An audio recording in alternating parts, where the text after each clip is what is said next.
Hey guys, it's Mr. Singer here again. We're working on the final video here for your Tinkercad project, and it's just a review of your rubric. Actually, I guess it's the first time us really talking about it on a video about what's expected for your grade.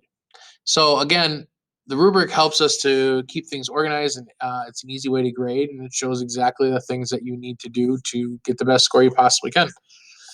So you are expected to complete the given project with proficiency and showing your best work.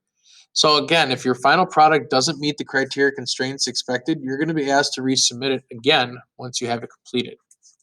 Now remember, you have a due date and you have 1 week after that due date to be able to turn things in. So you want to make sure you get that done within that 1 week time period if you can't get it done on time. So your project here is to do a Tinker application or a CAD. Your specifications here, and it's very vague, but it is to show your proficiency in using CAD applications. You're going to be creating a school spirit design using the criteria and the constraints listed below. So when we say school spirit, we mean anything that shows your school spirit of Waterford or Fox River. Anything that you can think about of a school item. Maybe you want to take a pen and you want to 3D design a pen that says like "Go Falcons" or something on it. Maybe you want to do like I've shown you already. I did my little desk box and it says Falcons on it. So this is one idea. Maybe you want to make a mug, a coffee mug, about the Falcons or Waterford. We'll even take the high school stuff. You can do Waterford Union. But it has to be a school spirit thing, something that shows off your spirit for school, whatever it is. Maybe you can make a little tchotchke for your desk that has the falcon on it, sitting on top of the world or whatever. But it's your design, it's your creation. The only thing we're not going to let is you to go to like Thingiverse or Yiggy and find someone else's design and say, "Yep, that's mine." That's where we're going to be checking it with the rubric to make sure we know that you did the work. So your goal, as we said here, is to show proficiency. So if you look where proficient is, that's a 3. So if you do a very good job, we consider that a 3. That's proficient. That means you're doing exactly what we want at a good quality. Now to get advanced, this is where you got to go above and beyond.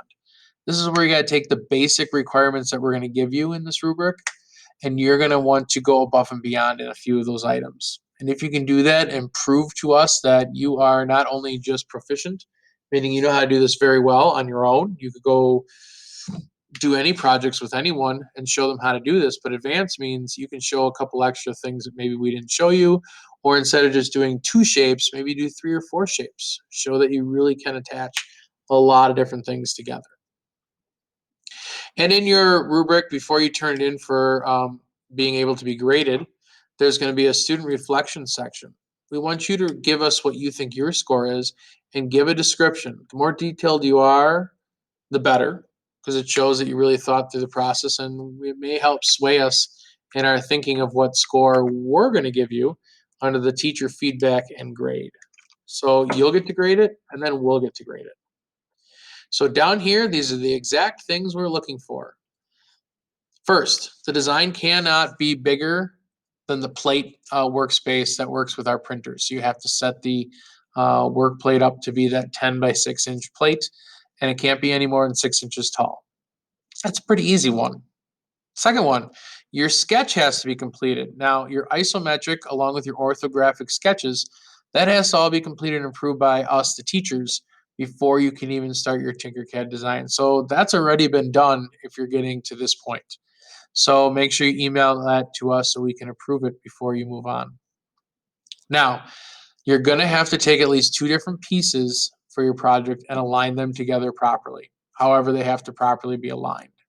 That could simply be taking a logo or words or something and attaching it to the right face properly. The other thing you have to have is proof of grouping. We have to see that things are all grouped together in your final project. That's pretty easy. If I go on to Tinkercad and I click on a shape like this, all of it should be one whole piece. If it's not, then I know that it wasn't grouped properly. Now remember with mine, this is not grouped together because if I group the top together, I'd never be able to take it off. So that is a separate shape. Next, you have to use at least 2 shapes that are visible in your design. That doesn't mean one square, connect them together and you're good. use different types of shapes together. You have to use at least 2 symbols. People, again, still ask me, what's a symbol? Letters, numbers, characters on a keyboard, or images. Those are all different symbols. Remember, you have to have at least 2 different types of edges. It can be a beveled edge that you create, or it could be a round edge and a pointy edge from shapes that you've used. We have to be able to see that you know how to use rotation, so we'll look at your shape from different directions and make sure everything is on there. And then don't forget in your notebook, you also have to give us an explanation of how CAD software is used in real life. And don't forget to also include your description of your project. So I'll include that. And the description and your description of your design. So again, 2 to 3 sentences for each one of those is all we're looking for. And then finally, your project has to be submitted properly to the teacher. Remember, again, you just have to name your item school spirit, singer. Actually, yours would be your last name. Make sure that you're registered in class, and then you're good to go. That's all you got to do. And then we created this little specifications checkoff just to kind of help you stay organized. So setting up your account, that should be done already. Completing your daily work and following the essential training sheet along with the schedule on there, the days and what you should be getting done, that should be done already. Complete your sketch. Well, if you're going to get ready to start looking at this rubric and go for a final grade, you've probably turned your sketch into me and it's gotten approved. Good. Now, make sure in your sketch or when you're doing your final things that all the things up here in this box are covered. And then don't forget the project write-up part, which is part of the constraints. And then just make sure you're typing the name school spirit dash and your last name. When you're ready, just submit that. And that's it. That's all there is to it. Once we get your notebook with everything in there, including the rubric, and then we know that you've turned in your project on Tinkercad, you're done. Give us a chance to look at it, give you some feedback. Remember, if you get it in on time, you'll have an extra week to make any corrections you want to try to improve your grade.